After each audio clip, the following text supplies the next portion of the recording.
Assalomu alaykum. Bugungi mavzumiz biologiya hayot haqidagi fan. Birinchi savolimiz: biologiya bu nima? Biologiya bu hayot haqidagi fan bo'lib, ushbu so'zning ma'nosi yunonchadan bios hayot, logos fan, ta'limot degan ma'noni bildiradi. Biologiya tirik organizmlarning yoki mavjudotlarning tuzilishini, rivojlanishini, hayot faoliyatini bir-biri bilan va tabiat bilan bog'liq holda o'rganadi. Biologiya quyidagilarni o'rganadi: mikroorganizmlar, demak, bakteriya va viruslarni, o'simliklar, hayvonlar, inson organizmi, hujayra tuzilishi, irsiyat va genetika, ekologiya va atrof muhit, organizmning ichki jarayonlari, jumladan nafas olish, oziqlanish, ko'payish jarayonlarini o'rganadigan fan hisoblanadi. Keling, endi biz biosfera tushunchasi bilan tanishib chiqamiz. Biosfera nima ekan? Demak, biosfera Yerning tirik organizmlar yashaydigan qobig'i hisoblanib, ushbu so'zning lug'aviy ma'nosi biohayot, sfera qobiq degan ma'noni bildiradi. Ya'ni, biosfera Yerda hayot mavjud bo'lgan barcha hududlar yig'indisi.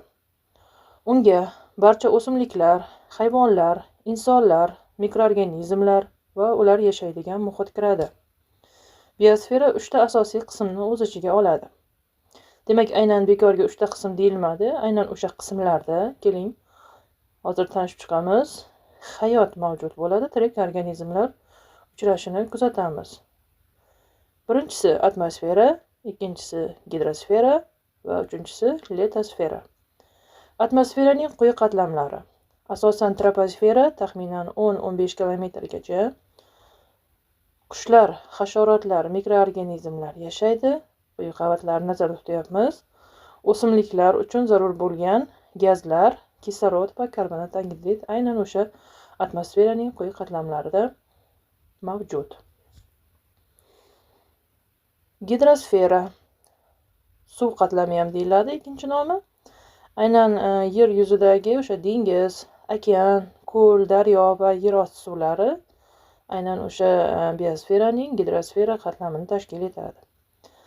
Aynan mana shu qavatda, ya'ni qatlamimizda qanday organizmlar yashar ekan? Demak, ularga baliqlar, suvutlari, planktonlar yashaydi.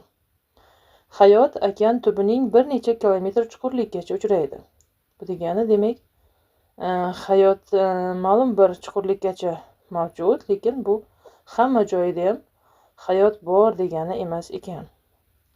Keyingi qatlamimiz bu litosferaning yuqori qatlamlari, ya'ni tuproq va yer po'stlog'ining ustki qismi, taxminan 2-3 kilometr chuqurlikkacha hayot mavjudligini aytib o'tilyapti. Aynan bu qatlamda, demak, bu litosfera qatlamimizda o'simlik ildizlari, qurtlar va bakteriyalarni uchratishimiz mumkin. Aynan shu tirik organizmlar yashaydigan qatlam hisoblanadi.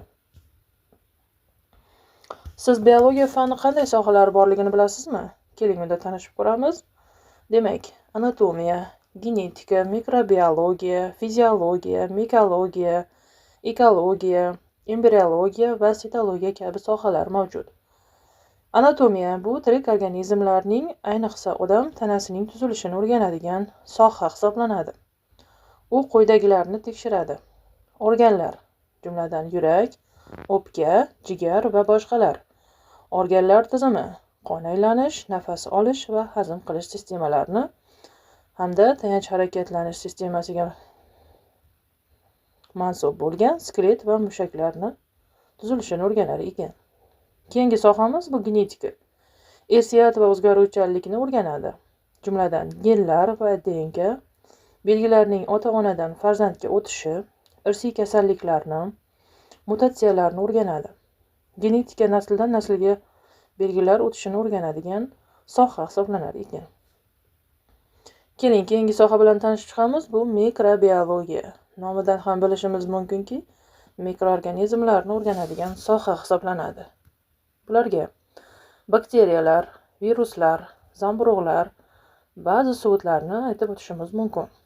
Demak, mikrobiologiya ko'zga ko'rinmaydigan tirik mavjudotlar haqidagi fan ekan. Keyingi sohamiz bu fiziologiya.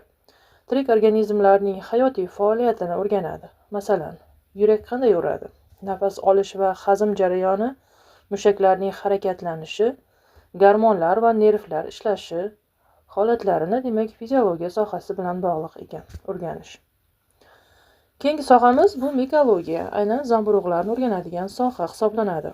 Masalan, qo'ziqorinlar, mog'or zamburug'i, shampinyonlar, ularning tuzilishi, rivojlanishi, ekotizimdagi rolini o'rganadi. Ekologiya tirik organizmlar va ularning atrof muhit bilan aloqasini o'rganadi. O'simliklar va hayvonlarning yashash joyi, oziq zanjirlari, ekotizimlari, iqlim va tabiat bilan bog'liqligi.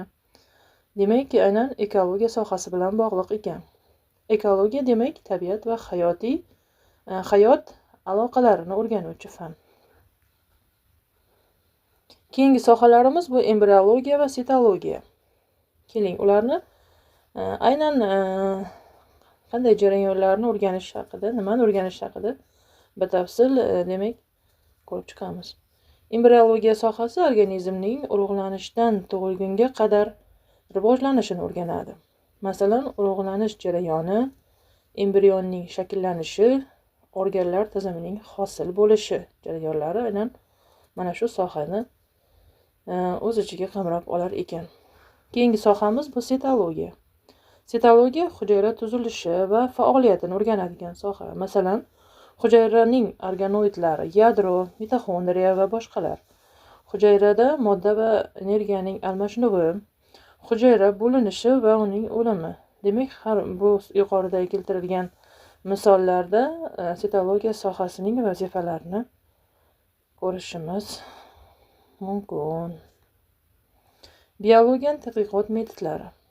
Demak, biologiyan hozirgi kundagi tadqiqot metodlariga kuzatish, tajriba, taqqoslash va modellashtirish metodlarini aytib o'tishimiz mumkin. Dastlabki demak metodimiz bu tabiiy holatda obyekt yoki hodisalarni sezgi organlari yordamida idrok etish, ya'ni kuzatish metodi hisoblanadi. Misol uchun, o'simlik gullashini kuzatish mumkin, hayvonlarni ovlanish yoki ko'payish xatti-harakatlarini kuzatishimiz mumkin, hujayra bo'linishini mikroskopda kuzatish, ekotizimdagi o'zgarishlarni sezish mumkin. Keyingi metodimiz tajriba. Tajribada asosan obyekt yoki hodisaning maxsus tashkil etilgan muayyan sharoitda o'rganishga imkon beradigan muhit hisoblanadi.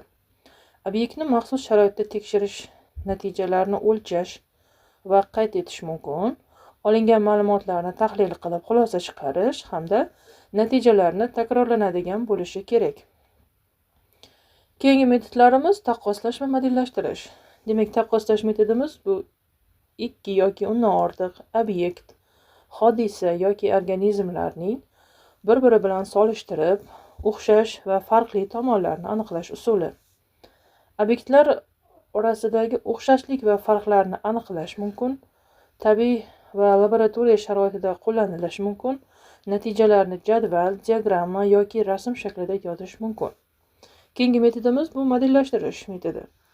Modellashtirish metodi bu murakkab biologik jarayonlarni yoki tizimlarni o'rganish uchun ularning sodda nusxasini, modelni yaratish usuli.